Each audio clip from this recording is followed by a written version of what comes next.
토트넘은 여전히 불운의 그림자에서 벗어나지 못하고 있는 상황입니다. 이들은 시즌 초에는 상위권을 누볐지만 다양한 변수로 인해 위험에 빠졌습니다. 메디슨, 반데 벤, 솔로몬 등 핵심 선수들이 부상으로 인해 연달아 출전하지 못하면서 토트넘은 예상치 못한 부진을 겪었습니다. 4연패까지 겪은 팀은 뉴캐슬과 노팅엄 포레스트와의 경기에서 2연승을 거둬 상황을 일부 회복했습니다. 그러나 어려움은 계속해서 닥치고 있습니다. 로셀소는 훈련 중 부상을 입었고 비수마는 레드카드로 4경기 출전 정지를 당했으며 우도기 역시 5장의 옐로카드 누적으로 다가오는 에버턴 경기를 눈앞에 두고 결장하게 되었습니다. 결과적으로 토트넘은 에버턴과의 원정 경기에서 11명의 선수가 부상과 출전 정지로 인해 결장하게 될 것입니다. 히샬리송은 부상에서 복귀하여 경기력을 향상시키고 있지만 토트넘의 상황은 여전히 어려운 상태입니다.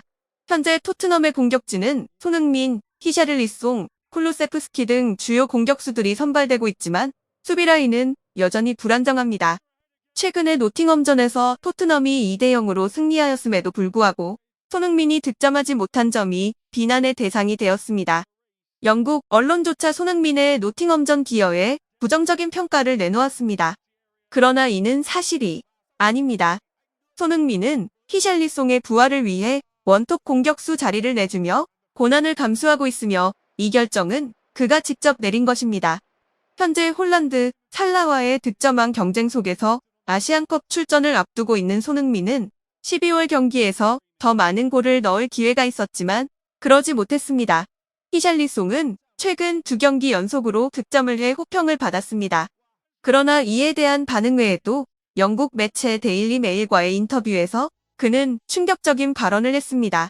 동시에 손흥민에게 일어난 안타까운 일들을 목격한 포스테코글루 감독은 토트넘의 전술을 변경하기로 결정했습니다.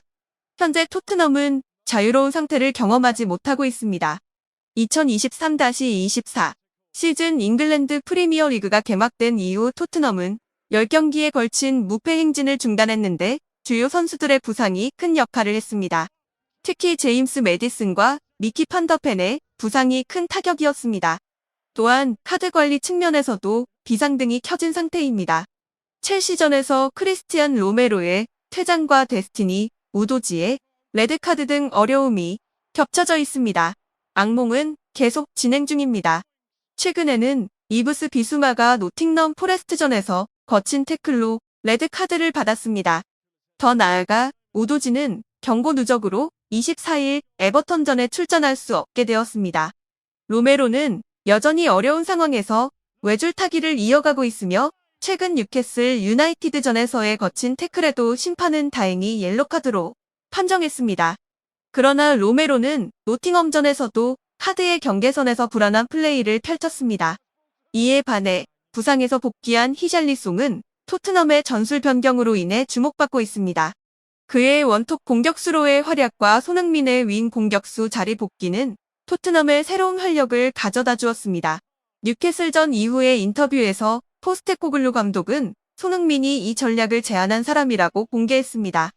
손흥민은 주장으로서 히샬리송이 2022년 9월 이후 득점에서 멀어진 상황에서 그에게 기회를 제공하고자 했다고 밝혔습니다. 그러나 이 결정은 히샬리송에게는 행운이었지만 손흥민에게는 상당한 불이익을 가져왔습니다. 손흥민은 윙 스트라이커로서의 역할에서 스피드와 유연성을 활용하는 선수로 알려져 있습니다. 그의 강력한 플레이는 상대팀에게 위협을 안겼고 상대팀은 손흥민을 저지하기 위해 대규모로 수비 전략을 세우기도 했습니다. 특히 최근 노팅엄전에서는 손흥민이 상대 수비수 2명 이상에게 마크를 당해 공간이 제한되었습니다. 그 결과 손흥민은 상대 수비수들을 끌어들였지만 실수로 히샬리송과 쿨루세프스키에게 득점 기회를 만들어 주었습니다. 그 결과 손흥민의 득점은 상당히 어려워졌습니다. 그는 동료들에게 다양한 기회와 효과적인 패스를 제공했지만 그의 노력은 충분히 인정받지 못했습니다. 최근에 노팅엄전에서도 손흥민은 발로 차거나 상대 선수들과 충돌하며 힘들게 노렸지만 심판은 어떠한 카드도 주지 않았습니다. 히샬리송은 지난 19일 인터뷰에서 손흥민의 희생에 대한 책임감을 언급하며 다가오는 에버튼전에서도 계속해서 원톱으로 뛸 것인가라는 기자의 질문에 대해 죄책감을 느꼈다고 밝혔습니다. 최근 두 경기에서 손흥민이 주어진 기회는 운이었다고 생각한다. 언론과 팬들의 긍정적인 평가는 제 정신에 상당한 긍정적인 영향을 끼쳤다. 내가 감사해야 할 분은 감독 포스테코글루와 팀 주장 손흥민이다. 그러나 나는 솔직히 손흥민에게 안타까움을 느꼈다. 만약 나에게 원톱 공격수 포지션을 맡기지 않았다면 그는 더 많은 골을 넣을 수 있었을 것이다. 나는 또한 그에 대한 많은 부정적인 리뷰를 읽었는데 그것은 정말로 마음 아팠다. 손흥민은 그런 비난을 받을 자격이 없는 선수이다.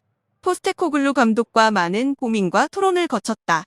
원톱 공격수 포지션을 포기할지도 모르다. 현재 남은 시즌 경기가 3경기뿐이고 손흥민이 오랫동안 결장할 예정이기 때문에 더 많은 골을 넣을 기회를 만들 수 있도록 노력하겠다. 히샬리송과 쿨루셉스키는 확연한 태도 차이를 보이고 있습니다. 쿨루셉스키는 손흥민이 자주 기회를 만들어 주었음에도 불구하고 그에 대해 언급한 적이 없습니다. 반면에 히샬리송은 포스테코글루 감독이 손흥민의 어려움을 이해하고 다가오는 에버턴전에서 전술 변화를 고려하고 있다고 밝혔습니다. 손흥민은 어떤 포지션에서도 뛸 수 있지만 그의 능력은 어디에서든 인정받을 만합니다. 한편으로는 영국 매체 팀토크에 따르면 페네르바체의 주요 인사가 토트넘의 센터백 다이어 영입을 위해 영국으로 긴급 회담을 갖기 위해 향했다고 전해졌습니다. 엔젤 포스테코글루 감독은 새로운 센터백을 필요로 하는 상황에 있습니다. 다이어는 토트넘에서 입단 초기에는 수비형 미드필더로 활약했으나 시즌 진행과 함께 센터백으로 전환되었습니다. 이 변화로 인해 다이어의 평가는 크게 달라졌습니다. 롱킥과 피지컬을 활용한 수비형 미드필더로서 뛰어난 성과를 보이다가 센터백으로 이동한 후 수비 능력이 부족하다는 평가를 받게 되었습니다. 발의 반응이 느려 뒷공간에서 취약점을 드러내기도 했지만 그럼에도 불구하고 다이어는 항상 토트넘의 핵심 선수로 남아있었습니다. 그러나 포스테코글루 감독의 포백 전술 도입으로 센터백 숫자가 줄어들면서 다이어는 주전에서 벤치로 밀려나게 되었습니다. 지난 시즌까지 토트넘의 부주장으로 활약했던 다이어가 새 시즌에는 주장단에서 제외되었습니다. 손흥민이 새로운 주장으로 임명되고 제임스 매디슨과 로메로가 부주장으로 지명되어 손흥민을 지원하게 되었습니다. 그러나 다이어는 최근의 경기에서 출전, 기회를 찾기 어려워져 벤치에서의 시간이 늘어나고 있습니다. 로메로가 첼시전에서 퇴장을 당하며 다이어에게 출전 기회가 주어졌지만 다이어는 평가를 바꿀 만한 좋은 모습을 보여주지 못했습니다. 결과적으로 풀백인 에메르송 로얄과 벤 데이비스에게 밀려 출전 기회를 놓치며 굴욕을 맛보았습니다. 다이어의 토트넘에서의 입지가 좁아진 상황에서는 겨울 이적 시장에서 토트넘을 떠날 가능성이 높아졌습니다. 현재까지 토트넘과 다이어 간 재계약에 대한 협상은 이뤄지지 않았으며 토트넘은 다이어를 이적료 없이 자유계약으로 보내기를 원하지 않습니다. 이에 따라 겨울 이적 시장에서 수익을 창출하고 새로운 센터백 영입에 투자할 계획입니다. 포스테코글루 감독은 새로운 센터백을 강력하게 원하며 우리는 궁극적으로 다른 센터백을 영입해야 합니다. 현재로서는 이미 센터백이 부족한 상황이기 때문입니다라고 밝혔습니다. 이러한 상황에서 페네르바체가 다이어를 강력히 원하고 있습니다.